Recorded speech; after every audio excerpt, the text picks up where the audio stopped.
چترال میں پہلا اوپن شطرنج ٹورنامنٹ اختتام پذیر ہوا۔ فائنل راؤنڈ میں لاہور سے تعلق رکھنے والے کھلاڑی وسیم اکرم نے بہترین کھیل کا مظاہرہ کرتے ہوئے ٹورنامنٹ کے چیمپئن قرار پائے گئے، جبکہ فیصل آباد کے محمد شہزاد دوسرے نمبر پہ آئے۔ اپنے جیت پر وسیم اکرم نہایت خوش ہے۔ میں چیس کھیل رہا ہوں 20 سال سے نا، تو نیشنل ماسٹر میں بہت دفعہ بنا ہوں، پھر پنجاب چیمپئن بھی کافی دفعہ ہوں، ساتھ میں انٹرنیشنل ٹائٹل بھی ہے میرے پاس۔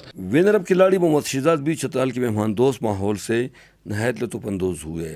نیشنل لیول پہ کھیلا ہوں، سن 2018 میں میری سیکنڈ پوزیشن تھی، تو اس کے بعد میں نیپال چیمپئن شپ کھیل کے آیا ہوں، ایشین امیچور، تو اس کے بعد یہ چیمپئن شپ کھیل رہا ہوں جو چترال میں۔ اور وسیم اکرم کا کہنا ہے کہ شطرنج کے کھیل کو ابھی تک حکومتی سرپرستی حاصل نہیں ہے۔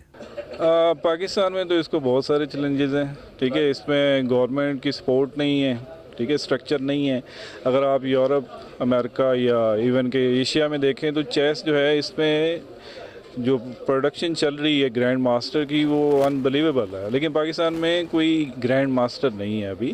اختتامی تقریبات میں ڈسٹرکٹ سپورٹ آفیسر عبدالرحمت مہمان خصوصی تھے، جنہوں نے کھلاڑیوں میں ٹرافی، کپ اور نقد انعامات تقسیم کیے۔ اس موقع پر انہوں نے اعلان کیا کہ وہ شطرنج کے کھیل کے لیے ہر سال 1 لاکھ روپے کا فنڈ فراہم کرے گا۔ انہوں نے یہ بھی یقین دہانی کرائی کہ وہ شطرنج کھیلنے کے لیے بہت جلد چترال میں اسٹیڈیم تعمیر کرے گا، جہاں نوجوان کھلاڑی بھی اس میں حصہ لے سکیں گے۔ اس ٹورنامنٹ میں ملک بھر سے نامور کھلاڑیوں نے حصہ لیا۔